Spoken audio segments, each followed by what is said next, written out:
యేసుని రక్తమందు కడుగాబడి వాక్యముచే నిత్యం భద్రపరచబడి యేసుని రక్తమందు కడుగాబడి వాక్యముచే నిత్యం భద్రపరచబడి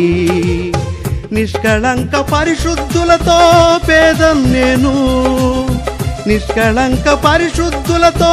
పేదం నేను బంగారు వీధులలో తిరిగేదను బంగారు వీధులలో తిరిగేదను ప్రియ యేసురాజును నే చూచిన చాలు మహిమలో నేనాయనతో నుంటే చాలు నిత్యమైన మోక్ష గృహము నందు చేరి భక్తుల గుంపులో హర్షించిన చాలు